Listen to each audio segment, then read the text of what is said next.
Hi there. In a world where nothing is certain, that means anything is possible, right? If you want to fulfill your dreams and desires, you are in the right place. You absolutely can have a life of happiness. Everyone deserves an abundance of love, laughter, success, health, and wealth.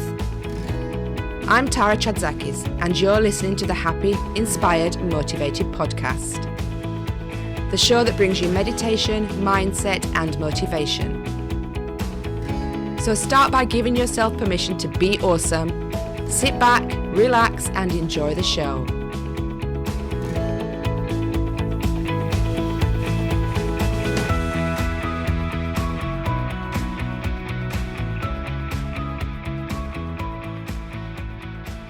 Hi there, and welcome to this episode of Happy, Inspired, Motivated. Now today I'm joined by a gentleman called Max, and he is the author of a book called How to Be Fan-Tastic. This book has got short wisdom and motivational quotes that have come from his journey of entrepreneurship. So he started his business from his laptop in his kitchen, and now he has over 10 million in annual revenue in his business. Today, we're going to be talking to Max about how to be fan-tastic in business and life and seeing what he has to share on that. Hi, Max, and welcome to the show. I'm so pleased that you decided to join us here today. How are you doing? I'm doing fantastic. How you doing, Tara? Fabulous. I'm surprised you only said fantastic. I thought you were going to say the whole phrase then. Oh, am I allowed to? I don't see why not. It's the name of your book. It might as well be. Well, then I'm doing fan-tastic. Awesome. I'm glad to hear it. So, Max, tell us a little bit about what it is you do. I know you have this massive business. So what do you do in your business world? Yes, so I have a public relations agency based here in Miami, Florida, and we specialize in working with consumer technology companies. Mm-hmm. So we do media relations for consumer technology companies, about 50 different companies, and we have about 50 employees. And we've been doing it for 19 years, and we're the best in the country, maybe the best in the world at it. That sounds pretty awesome. Is that the business that you started originally when you started on your entrepreneurial journey? Is that how you got into business? Well, no, I had lots of businesses that I started when I was much younger. I started this business when I was 34. I started a variety of different businesses in my 20s, everything from a DJ business to a business recording church choirs and making cassettes and CDs for them. I did so many different things. This is the one that worked out really well. That's the thing though, isn't it? When you're an entrepreneur, you try different things and they're not always a good match or they're not always long-term, but it's the fact that you're trying and you learn something from each stage that you go through, don't you? Absolutely. Yeah. I can look back at every business that I started and that ultimately didn't work out. And every job that I ever had and I eventually got fired from, and can tell you, what lesson I got from every single one of them. Even my first job when I was 16 years old, working at Taco Bell, I remember what I learned from that job. So absolutely, you can take something from every single experience, no matter how good or how bad it is. Well, I actually have a copy of your book here. So it's called the How to Be Fan-Tastic. And I did notice one of them in there. One of the quotes in there was, it's don't ask about what you can get from your employment, what you can get from your job that's important, not necessarily the job that you're doing. Right. Absolutely. A lot of people focus on, especially right out of college, on, how much money are you going to pay me? When what's really important, especially when you're starting your career, is what experience are you going to get out of it? Because that's the one thing that nobody can ever take away from you is the learning and the experience that you get. And that's so much more important in your career trajectory. So, you can start out making more money than, your friend. But in the long run, if you pick the job that gets you the right kind of experience, which typically I'm going to recommend, work for a smaller company that's fast growing, that you can learn how companies, succeed. That experience is going to be way more valuable to you than the money that you're going to make from, a higher paying job where you're not maybe learning as much. Which do you think was your favorite job that you've done? My favorite job was working for the Grammy Awards when I was 29 years old. I got a job as an executive director for the National Academy of Recording Arts and Sciences, and I got to go to the Grammys and meet some really cool people and do some really cool events, and it was a spectacular time. I worked there for 2 years. I bet that was quite exciting, meeting lots of celebrities, and it was all probably quite glitzy and glamorous, wasn't it? Yeah, it was. I mean, it probably looked more glitzy and glamorous than what it was, right? Because there's a lot of behind the scenes work, and but yeah, it was exciting. It was exciting to be part of that industry. That's so cool. That is so cool, actually. So tell me, what's your opinion on how to be fan-fucking-tastic in business and life? Tell me a bit about that. Well, I think that the core idea for how to be successful there, I think there's two things. One, and this is what I learned when I started my business, you have to understand what your strengths and weaknesses are, and then stop trying to fix your weaknesses. You've got to find a workaround. Surround yourself with people that are good at the things that you're not so good at, so that you can focus more of your time and effort on the things that you're great at and the things that you love to do. Okay. And the reason is that to succeed, to find your sweet spot, I like to think of 3 concentric circles. One is, what do I love to do? The other circle, I put, what am I great at, or what can I be great at? And then the third one is, what is there a market for? And, where those 3 circles overlap is your sweet spot. And a lot of people get 2 of those things right. They'll get what they love and what they're great at, but it's not necessarily something that there's a market for, or what they love and what there's a market for, but it's not necessarily something that they're great at. You may have a dream of being, a famous singer, but if you're not a great singer, it may not be the thing that you want to try to do. Yes, there's a market for it. Yes, you love singing, but if you're not that great a singer, that's not going to end well for you. And so you've really got to find all 3. But once you do find all 3, if you really nail it, then almost nothing else matters. Then you can mess up a lot of other things, and it's still going to work out for you. Yeah, I don't think my singing would do very well. I don't think it would get me very far. Maybe with a voice coach, but yeah, no, I agree. It's got to be something. It's got to be an element of all 3, hasn't it? Yeah. And if you've got something that's really good in the marketplace, but you're not passionate about it, again, doesn't matter how good your marketing or anything else is, you're going to fail because you're going to get fed up of doing it, aren't you? So yeah, absolutely. So if you're in the PR industry, I guess you're kind of challenging the status quo, getting your clients noticed and things like that. What kind of things do you do that gets them seen and makes them stand out from the crowd? Yeah. So, we focus, like I said, on consumer technology. So we work with companies that make cool electronic gadgets. So, there's a few different ways to look at our business that's important. One, we've developed really good relationships with the tech media, and we know who all the tech media are, not just at the tech outlets, but even at the non-tech outlets where they may have somebody, and it may be a fashion publication or a lifestyle publication or a newspaper or a television news program that is not necessarily tech oriented, but they do some tech coverage, because everybody will do some kind of tech news at some point. So we've really come to know all of these people. And since we represent 50 different companies and hundreds of different products, we're talking and working with these media every single day. So that makes it a lot easier for us, because we know who to talk to, and the media also look at us as a source for all that they need to do their tech writing. So a lot of times media will come to us and ask us, hey, what headphones do you have that are under $100, or what, home automation equipment do you have that's, new and hot, because I got to do a story on that. So a lot of times media will come to us for that.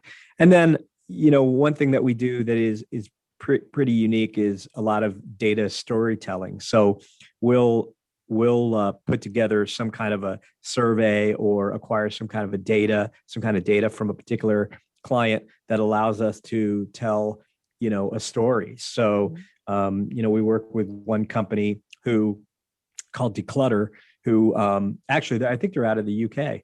They are out of the UK, and Okay. they buy used electronics, phones, and things like that. Yeah. So we did a survey and asked people what the likelihood is and how they would feel about dating somebody who had a cracked phone screen, and found that people would prefer not to date someone with a cracked phone screen because it says something about them. It says that, you know, they don't really have their shit together, and they're not really you know, somebody who they want. So you know, we found that people were less likely to want to date somebody with a cracked phone screen. So that became, you know, a headline and got Yeah. the company a lot of news around that. So sometimes it's silly things like that will you know, get you some news and find ways to kind of like stand out, you know, amongst the competition.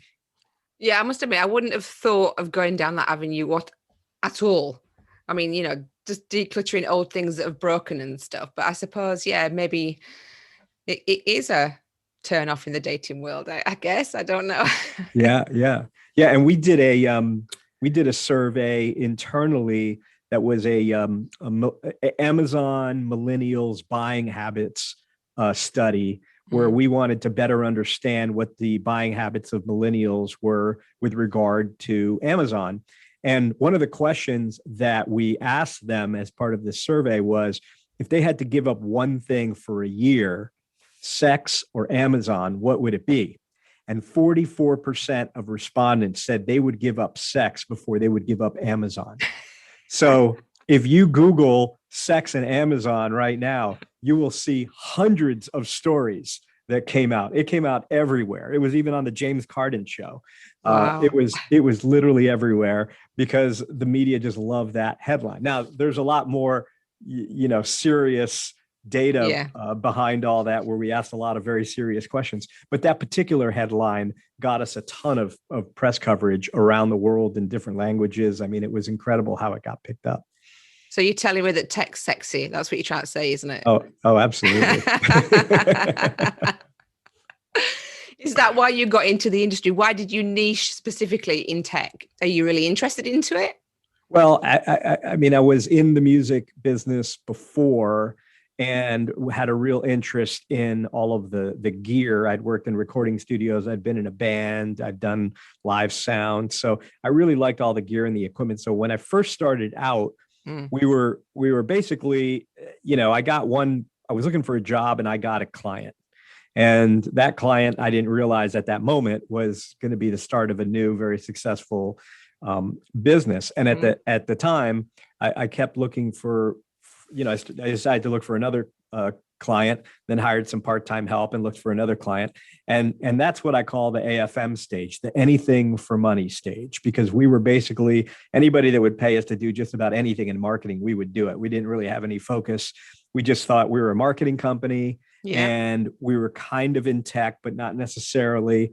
And so we spent really 4 years in that AFM stage and grew to $1 million in revenue. But I realized that I wasn't going to be able to grow anymore because I was completely maxed out. I couldn't handle any more work than what I was doing. And even though the business at that point was more successful than I had ever dreamed it was going to be, I still wanted to be able to grow it bigger. Yeah. And so I went home one night and I had read 3 books, Jim Collins' Good to Great, Jack Welch's Straight from the Gut, and Vern Harnish's Rockefeller Habits.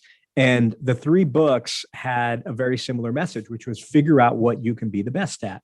And so, you know, I made 2 lists, one list of all the clients that were happy and we were doing great work for, and it wasn't coming up to me as the owner of the company. And then a list of all the companies that we were having a hard time with. And it seemed like every day my team was coming to me with problems that I needed to solve. And fortunately, the first list was 70% of our business.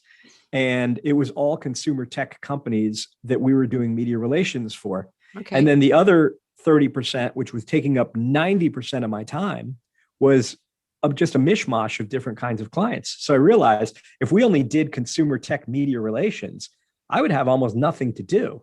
which is great because then I could focus on growing the business, on scaling the business, on looking for more clients, on hiring people, on putting systems and processes in place. And so that's exactly what I did. I went into the office the next day and I announced to everybody, from now on, we're only going to sign companies that are consumer tech that we're going to do media relations for. And I was a little nervous at that moment. I was 90% sure it was the right decision, but I wasn't 100% sure. But that year we grew 74%. And the following year, that was 2007. The following year, 2008, we grew 50%. 2009, which was a terrible year in business, we still grew 15%. So it was really the best decision I ever made, but it was really important for us to focus on one thing that we could be the best at.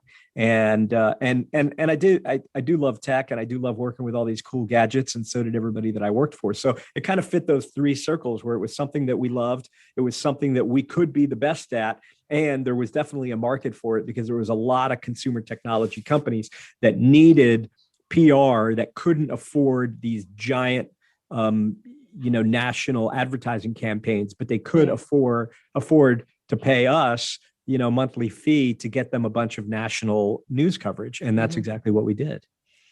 Yeah, I suppose when you're that focused and you have one niche, it's easier to put systems in place as well. So like you said, you don't have to do as much of the work because it's already there are set things that are going to be happening with each client, isn't it? I mean, yeah, exactly. You can put together all kinds of checklists and forms, and our reports for each client were a template, so we weren't reinventing the reports. And then that meant that eventually I was able to hire one person who all they did was reports for all of our clients, so that my account executives who were generating the press wouldn't have to worry about doing the reports. They hated doing reports, and they loved that we had somebody doing reports. So it was definitely you can't systematize things unless you have focus. It's like, Henry Ford once said, you can have the Model T in any color you want as long as it's black. And the whole point was, as long as you don't have variation, then you can put systems and processes in place. And Henry Ford was very famous for taking the assembly line to a whole nother level. And he was only able to do that by eliminating variation in the work. And that's what we did. We eliminated variation. And it not only allowed us to put systems and processes into place that made us more efficient, it allowed us to do a better job and gave us time to come up with competitive advantages, new capabilities and new things that we could do that other agencies weren't doing and even could not do because they weren't focused. And so that's how we went from a spot where we thought, ooh, we're pretty good at this, to, wow, we're now the best in the world at this. That's crazy, isn't it? Yeah. I mean, I know you want to do lots of different things and help lots of different people, but if you're doing that, like I said, you're doing so many different things that you're spreading yourself thin, and you're not a master of any of them. You're just reasonably good at all of them. And it's, right. You're multitasking and you're doing different, coming up with different ideas, and you have that many different products or services that it also, people get confused because they don't know, are you going to serve me? Are you helping somebody else? Am I the right industry for you? Or am I, they don't know what you do if you're not specific and your focus is on one thing. So yeah, absolutely. And if you go to most PR agency websites, you can't really tell what their specialty is or what they do because they don't have one. Where if you go to our website, you know exactly what we do. And if you're not a consumer tech company, you're not going to be very interested in what we have to do. But if you are a consumer tech company, you're going to see, a bunch of logos there of companies that and you're going to very quickly see, oh, these people get me and they get what I do. And it's going to be very easy. So it shortens the sales cycle. It makes it a lot easier for us to bring on new clients. It also makes it a lot easier for us to train new employees because they only have to learn one industry really well. So our employees become experts in our field much, much more quickly than they could if they worked at an agency that's working in healthcare and working in travel and working in all these other industries that they have to learn. And they maybe never become experts in any of them. Yeah, I mean, your clients self-qualify themselves because, like you said, they look at the website and they're like, "Well, I am that industry, so this is for me." And your staff are used to the terminology, and like you say, they become great at it as well, don't they? So, I Yep. mean, so I guess you're when you get a new client, over promising, over delivering. So I'm good at this, and I can do this really well. And then, what's the wow factor that you give them? Yeah, I think the wow factor comes from a few different things. It comes from the results that we're able to get them. It comes from the fact that we really speak their language. It comes from the passion and excitement that we have working with them, because we don't take clients for the money. We take clients because we think they're cool. And that's one of the main things that we look at when we're evaluating taking on a new client. Is we go, is this something I would want? Is this something that would be fun to work with? And then we make sure that we pair the client up with a team who's really, really passionate about that category. So if it's a health and fitness wearable, then we're going to team them up with people who are really into health and fitness in our company. So it's kind of a double focus, not just consumer technology, but maybe health and fitness, or not just consumer technology, but home audio or home automation, or, any of these other different, categories, so that the team is so passionate and excited that they're going to do a better job. They're going to enjoy their jobs better.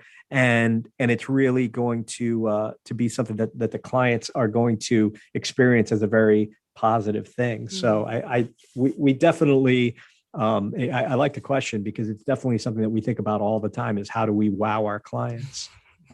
Good word, that wow, isn't it? Absolutely. So how important is PR then? I mean, I know we have PR agencies everywhere. I mean, is it really important to get ahead in business to have good PR, or can you do it without it?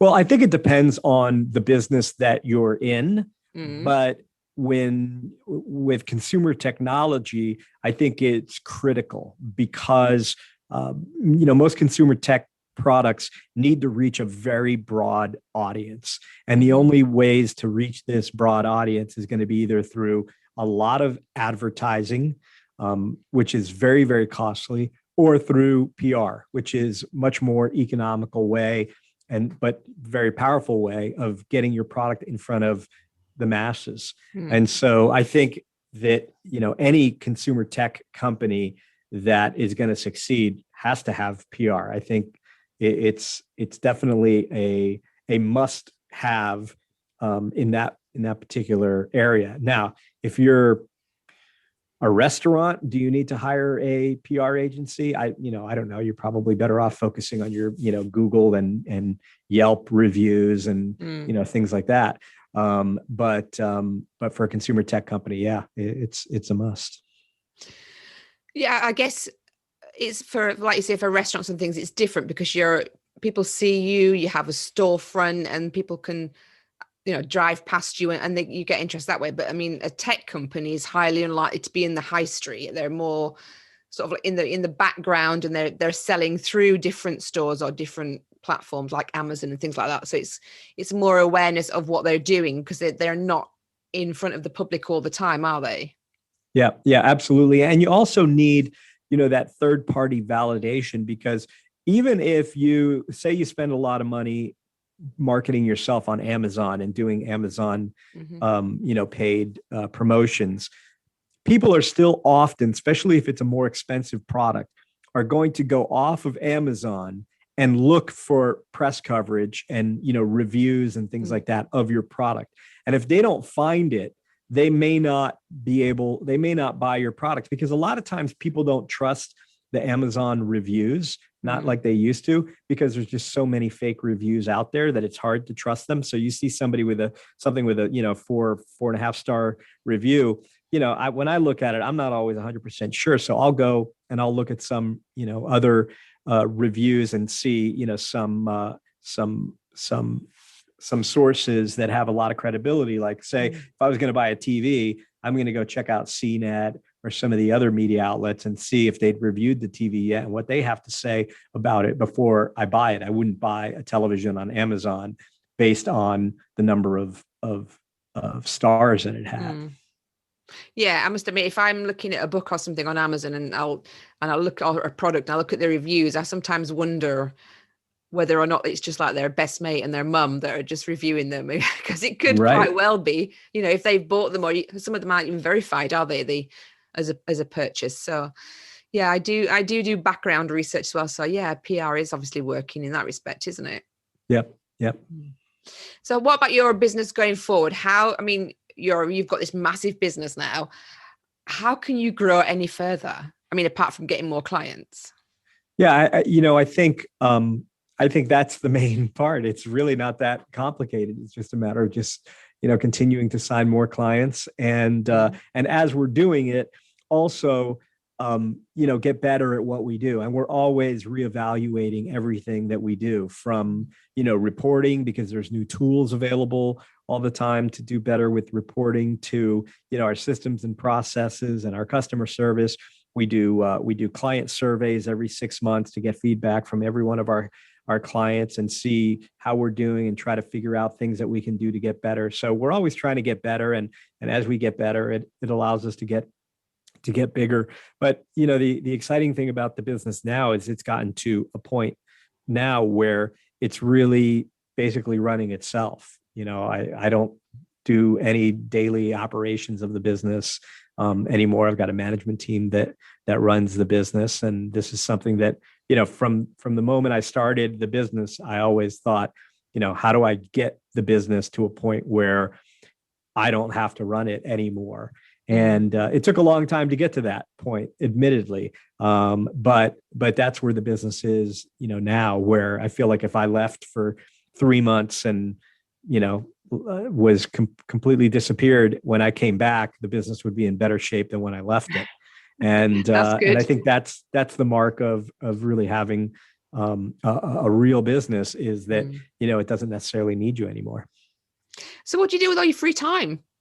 Do you not get Well, bored? I write books, and I consult a lot of different agencies, and just, try to keep busy. So what's your favorite hobby to do then as well? Well, my favorite hobby is probably golf. I've gotten into golf in the past 5 years. Okay. Which, sounds like a real old man sport, but it's very challenging. I'm not very good at it. Yeah, I suppose it is challenging. It sounds a little bit, it doesn't sound exciting, golf, but. Yeah, no, but it's a pretty technical sport. And as I've learned more about it, it's gotten fun. But I like to run and cycle and stay in shape, and, try not to get old. Well, you're only as old as you feel, aren't you? So absolutely. Yeah. So what other books have you got? So I've got your book here, your little black book, which is quite a little black book. 100 pages of practical advice on how to stop sucking at life and start being fan-fucking-tastic. So what was the motivation behind this book then? Yeah, the over the years, I have had a number of different mentors who have taught me so many different things, and books that I've read where I've, developed a lot of different philosophies and principles on life and business. And one day I just started making, a list, was literally typing them into my, notes app in my phone, and thought they sounded pretty interesting. So I put them into a book form and in a Word document, and sent it to a few friends, and got some great feedback. So I decided to, continue writing it, and spent a couple years putting it together until I, turned it into a book. And so far, the feedback has been phenomenal. And now, and kind of simultaneously, I've been writing another book, which has a lot more words, which is really about how to build a service business that can be highly profitable, fast growing, and eventually not need you. So basically exactly what I've done. That sounds like a really good book, actually. I do like this one here that I've just actually opened the page randomly at. Never have a plan B. It only makes it easier to give up plan A. Yeah, absolutely. That is true. Because Tony Robbins, because we were talking about Tony Robbins before we came on, wasn't it? Yeah. Tony Robbins is a great influence in your life and mine, because, I'm a Robbins Madani's coach. So he said, he says, is it burn your boats or burn your boats? Yeah, so burn you can't the boats. go back. Yeah. Oh, yeah. Yeah, make sure that you can't go back to plan. Make sure you don't have a plan B to go back to. You've only got plan A, because otherwise it's easy to quit, isn't it? It's easy to give up and just go, oh, Yeah. never mind, I won't do this. Yeah. And so many people end up quitting. Probably they think that they've gone as far as they can, and they're just feet away from the finish line. If they would have just kept going a little bit further, they don't realize how much success they would have had. But I think perseverance is one of the key attributes of any truly successful person. You got to keep going. Of course you do. I like to talk about, like, when you put in Google Maps and you put your destination in, and then it shows you where the destination is, and you set the route, and then it takes you back to where you are, and you don't see that destination again until you get there. You're just trusting every single step that Google knows where they're taking you. Otherwise, you could end up anywhere. But you're just trusting it and you're doing it. And it's the same with your business, isn't it? You've got your end goal, and you've got to keep going, and you don't see the end until you get there. So yeah. The challenge with business and the difference between that and Google is, with Google, you know how long it's supposed to take for you to get there. With life, you don't know. And that's where I think people start to get a little bit nervous, because they start on their drive, and after they've driven 45 minutes or an hour, they're like, well, wait a second, how much further am I going to have to drive? I've been on the road for a long time now. and then they give up, not knowing that they're 5 minutes away from their destination, and now they've already driven all the way back home again. So, I think that's the challenge, is you just have to keep on going, knowing that eventually you're going to get there. And that's why it's important to burn the boats. So. Definitely. Yeah, because one of your quotes is, winning is the result of losing as many times as necessary. And you've got to keep going. If you give up every time you lose, or you have a setback, then you're never going to get there. Yeah, you've got to be able to look at your setbacks and your failings as a step toward success. And so that's what I was trying to do with that quote, is put a positive spin on failure, in that it's not really failure, it's a step toward your success. And you can't fail forever. If you keep failing, you're eventually going to accidentally win. No matter how bad you are. So accidentally win. Just keep trying. I mean, you're going to get, if you don't learn anything, which of course you will, you'll get lucky. Yeah. Well, that brings us back to, like, the beginning of the conversation, isn't it? No matter what you're doing, no matter what job you've got, you've learned something each and every time from that. So you could say, if you got fired or you quit, whatever it was, you took the knowledge and the experience with you anyway. And that's worth, like, millions, isn't it? Yeah. And look, for everybody out there listening, you're smarter today and you're more qualified today than you've ever been in your entire life. There's never been a time in your life when you were smarter or more qualified than you are right now. And tomorrow you're going to be even smarter and more qualified. So, you have to be confident in where you are. Even if you've just experienced a failure, you're still smarter and more qualified than you were before that failure. Yeah. So don't let it get you down. Let it pick you up. Oh, I love that. That's really cool. Yeah, definitely. Because people do give up, but it's great to have the motivation and think to yourself, actually, yeah, I do know more than I did yesterday, and I am better qualified than I was yesterday. Really, really important. That's great. Yeah. So what wise words could you give to my audience, Max, to take with you, apart from the one we've just had? If they're entrepreneurs and they're just starting out, what would you say to them?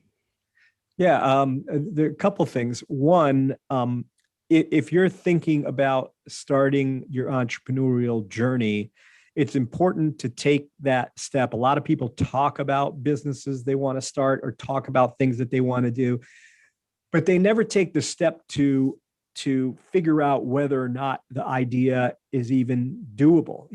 When the guy that started Netflix, Reed Hastings, was going to start Netflix, he wasn't sure if he could mail DVDs in the mail without them getting broken. But he didn't sit around wondering whether or not that would happen, or thinking, well, I don't know, they'll probably get broken, I'm not going to start this business. No, he went to the record store, he bought a couple of CDs, he stuck them in an envelope, and he mailed them to himself. So for a few dollars, he was able to answer this question that was nagging him about this thing that might, kill his idea. So he was testing his idea for whatever that cost him, $20-$30 in CDs and postage, and found out that, yes, the CDs actually made it through without any problem. They're made just like DVDs. I think he bought the CDs because they were cheaper than DVDs, and it worked. And that's what got him started. So take that first step and start to do, a little bit of study and do your homework on the business. It doesn't mean that you're committed to the idea just yet. You're just doing the research that you got to do to determine whether or not this is where you want to go. And then if it starts to work, you turn it into your side hustle. One of the quotes is in my book is, not enough time. That's why God invented nights and weekends. Like, if it's worth the sacrifice of spending your nights and weekends on your side hustle, whether that be doing research, reading books about the things that you need to learn in order to prepare yourself. I know you had a guest recently that, taught himself how to program code because that's what he needed to learn in order for his business to become successful. And that's what he did. So, go out there and learn what you need to do, because what else do you have? What else do you have to do with your time that's better than that? You're going to binge on Netflix shows? Okay. I'm sure the Netflix guy would be quite happy if you did, though. Right. That's true. That's true. I didn't even know that he started by posting DVDs. Is that how Netflix started? Yeah, that's how Netflix started. It was a DVD mailing service. Wow. So, and I actually had the service, and you would sign up, and for like $20 a month, they would send you 3 DVDs, and then you could keep them as long as you wanted, as long as you kept paying $20 a month. But you could also send them back every other day and get 3 new ones.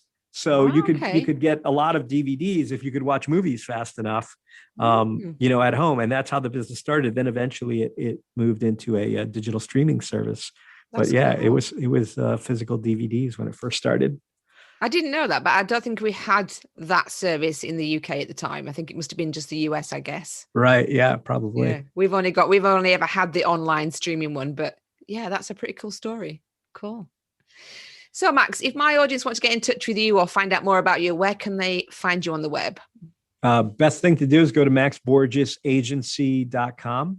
Okay. And if they're interested in the book, How to Be Fan-Fucking-Tastic, they can go to Amazon and just search for Max Borges author. Amazon doesn't like the title of my book for some reason, so that won't pick it up. But Max Borges I did notice it's got a little star in the middle instead of a U. So yeah, I guess it didn't like it, did it? Yeah, no, they didn't. Even with that, they still don't like the title of it. So. Oh, okay. Well, I think it's perfectly acceptable myself. So I do too. Yeah. All right. Thanks so much for joining me today. It's been a great pleasure, Max. Thank you. Thank you, Tara. Bye. Awesome. Bye-bye. Thank you for listening to the Happy, Inspired, Motivated podcast. I'll be back next week bringing more meditation, mindset, and motivation for your happy and successful life. To find out more about our community, go to tarachatzakis.com/happy, inspired, motivated.